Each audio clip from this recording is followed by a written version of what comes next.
নূতনভাবে নূতন স্বাদে চাটুসাপটা, থাকছে না কোনো জড়ানোর ঝামেলা। কিভাবে বানিয়েছি সেটা তো জানতে চাইলে পুরো ভিডিও অবশ্যই দেখতে হবে। নিয়ে নিয়েছি 1/2 কাপ সুজি, 1 কাপ ময়দা, 2 কাপ চালের গুঁড়া। এবার অল্প অল্প করে মিশিয়ে নেবো 3 কাপ নর্মাল টেম্পারেচারের দুধ। দিয়ে দেবো 5 চামচ চিনি, পরিমাণ মতো লবণ। এবার এটাকে ভালো করে ঘেটে নিয়ে দিয়ে দেবো 40 মিনিটের জন্য রেস্টে। এবার পরে রইলো আসল কাজ। বাড়িতে যে কটা মিষ্টি নষ্ট হচ্ছিলো দিয়ে দিলাম কড়ার মধ্যে ফেলে। তারপরে নিলাম ভালো করে ভর্তা করে।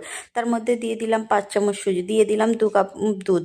এবার এটাকে ভালো করে নেড়ে চেড়ে ঘেটে ঘুটে এক সাইডে ফেলে রাখলাম। তারপরে দিয়ে দিলাম এর মধ্যে আবার 1 কাপ পানি, নর্মাল পানি দিয়ে দিলাম। এবার কড়াইয়ের মধ্যে হালকা অয়েল ব্রাশ করে নিয়ে দিয়ে দিলাম মিশ্রণটা। দেখুন কেমন হয়েছে।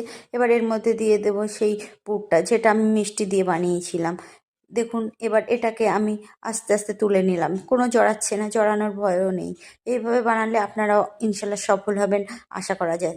আপনারাও ট্রাই করবেন বাড়িতে। আর একটা আপনাদের করে দেখাচ্ছি, তাহলে বিষয়টা আরও ভালো ক্লিয়ার হবে। দেখুন এবারও পুরটা দিয়ে দিলাম। এবার একে একে তুলে নিচ্ছি। দেখুন, লালও করতে পারেন, সাদাও রাখতে পারেন, সেটা আপনার ইচ্ছা। আমার পিঠা কেমন হয়েছে আপনারা অবশ্যই জানাবেন।